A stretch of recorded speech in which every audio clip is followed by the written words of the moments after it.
For nearly 1,000 years, travelers, monks, and pilgrims have passed through this stone doorway, leaving behind whispers of Bali's ancient spiritual world.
Alright, so we're going to the Elephant Temple. They said it's a very nice temple, so I'll go there. And may bayad siya ng 50,000 rupiah. Walang masyadong actually wala masyadong turista dito o wala masyadong pumupunta. Dyan siguro ko kakain. Porcelain, Western, I like Indonesian. Good food, they said. It's good food. So maybe dyan ako magla-lunch since di pa ako kumakain. Okay, why is it like that? Ayan, okay. So I need to pay here cash only. So I have to pay cash for 50,000 rupiah, right? Okay.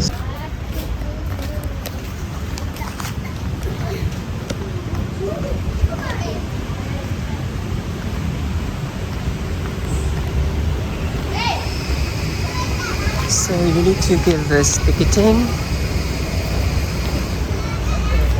Oh, not this one.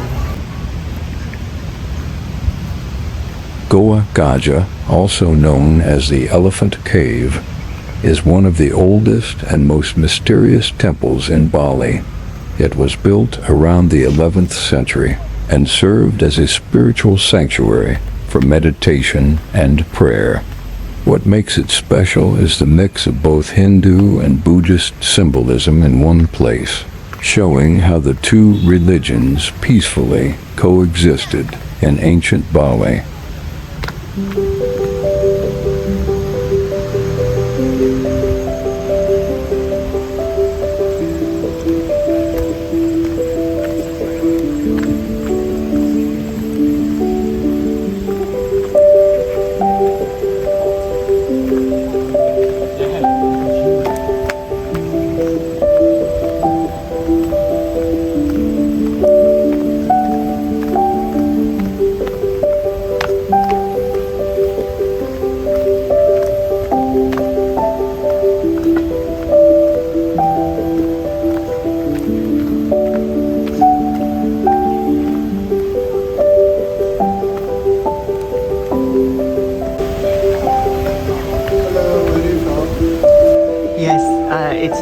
It's on the net. Thank you.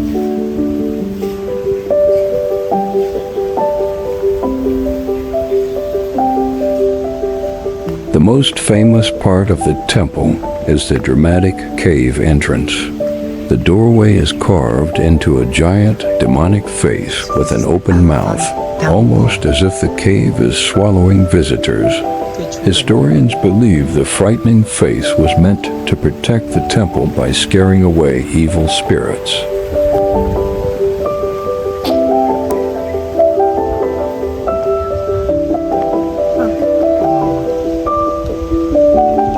That's the entrance.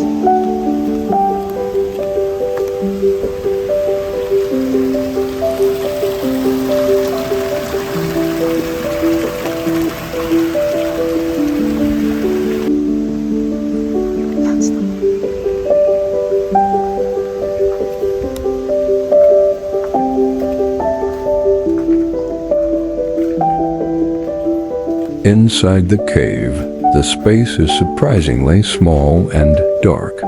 There are ancient meditation niches and sacred statues, including a statue of the Hindu god Ganesha, the elephant-headed deity associated with wisdom and protection. Many people believe this is one reason why the site became known as the Elephant Cave.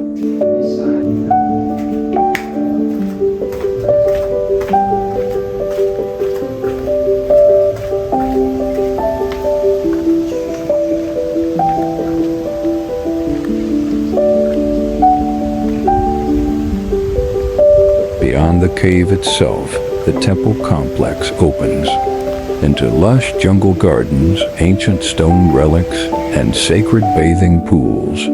These pools were only rediscovered in 1954. After being buried for centuries, the fountains are decorated with statues representing the 7 holy rivers of India.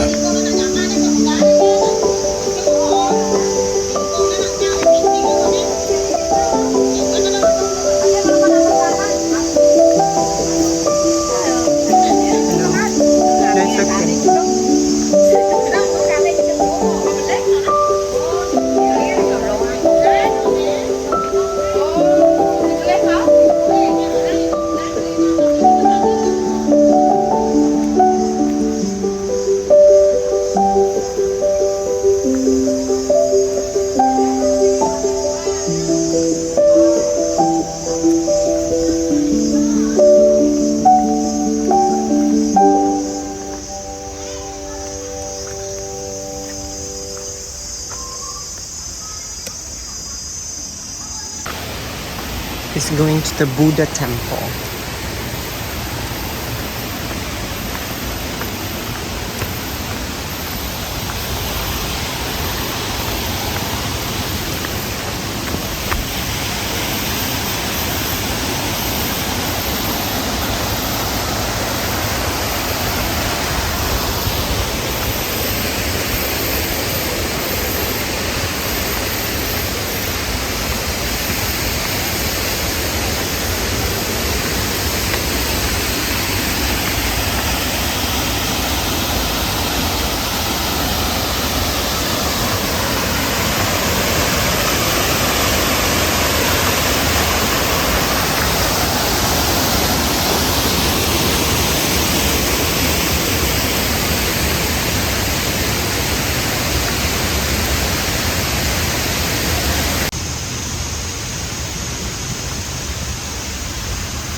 So nandito ngayon sa Elephant Temple and it's so quiet here. So walang masyadong pumupunta. And yeah, it's really a very peaceful vibe pag pumunta ka dito. There's nothing much to see actually, but you need to pay like 50,000 rupiah for you to get inside. Yeah, but you know, just going here by yourself and it's so peaceful because you're surrounded by, you know, yung nature. Look. See? Ganda, promise. Maganda dito. Maganda mag-emote dito. Yes. Oh, and then meron pa silang pa waterfalls here. Oh. Ayan. It's been a very nice day today for me. And pag pumunta ka pala dito, kailangan covered yung shoulder mo and you need to wear sarong pag naka-shorts ka or miniskirt. But for me, I don't have to because, you know, I'm wearing a pants. I don't know what this, kung anong tawag dito, what it's called. But yeah. See, ang ganda. Just look. So a lot of people go here para magpaano, picture because of that. Oh, diba? Wala waterfall. So nice. Ayan. Okay. So this is for me for the day. I think the last place that I'm going to visit ngayon is yung Grand Palace or like the palace dito. So yeah. It's been a very nice and fruitful. Fruitful. Ano sinasabi mo, girl? Yes, very nice day for me. Kasi may namit pa ako na taga UK and taga Finland. So it's really nice to travel by yourself kasi marami kang mamimit talaga. And you also going to enjoy. So ayun. Ano, magpapapicture lang ako dito kasi magandang ano no, ang setup. Parang magandang background. Okay. Mwah. Hello mga magayonon. Hello. Ayun. I'm here sa Ubud and then parang ang dami kong napuntahan. Lubantay ako dito sa Ubud ng 3 in the morning kasi yung flight namin na-delay. Always, Cebu Pacific, diba? Always silang nadi-delay. Anyway, supposed to be dapat 12:40 nandito na kami. But lumapag yung eroplano ng 1:20 in the morning. Kaya nakarating ako ng Ubud almost 3 in the morning. Kasi nga malayo pala yun from the airport. It's like 1 hour and 30 or 20 minutes. Ayun. Buti nag-book ako ng car para i-pick up ako going to Ubud. Kasi kung hindi ako nakapag-book, my God, siguro mahirapan akong makakuha ng sasakyan papuntang Ubud kasi ang layo niya talaga sa airport. Anyway, ayun, so it's been a fruitful day for me today. Ang dami ko napuntahan din. I thought it is gonna be like mga dalawang place lang mapuntahan ko. Actually, napuntahan ko 3. My God, nakapunta ako ng monkey sanctuary, which is really nice actually. Okay siya. And then yung elephant temple, medyo okay lang din siya. Pero ang last kain ko is breakfast kasi yung sa accommodation ko meron siyang breakfast included. So sobrang ang liit lang ng nakain ko. And now sobrang ang payat-payat ko na and I'm so freaking hungry. Kaya ito ang in-order ko. Ayan o. I'm gonna show you kung ano yung in-order ko dito sa May Maluwarong. I'll show you. So ayan yung in-order ko. It's a Balinese food. Dito sa May Waluwarong. Ito yung niya, yung restaurant niya. The aesthetic is really nice, look. Maliit lang siya pero okay siya. Ayan, ito siya. So you can, and I think okay lang naman yung food. I haven't tasted the food yet, but I'll check and see if okay siya. Okay, so here, ayan, overlooking sa street. At may cute na kuya doon, no? Indonesian. Ipapakita ko din yung prices dito. So, ayan siya. May Waluwarong. Ito yung menu nila. Ayan yung mga food. Ayan siya. Diba? And then, ayan.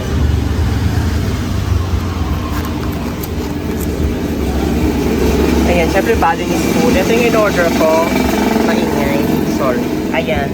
So, ito yung Balinese food. It's nasi campur ibu putu. It's 75,000 rupiah. Ayan. Tapos marami pa silang mga marami.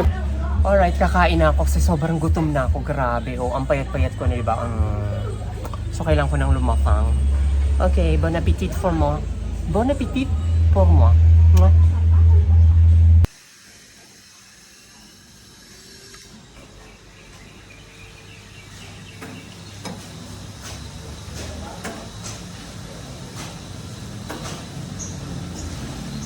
Oh, di ba? It's pretty pretty. Oh.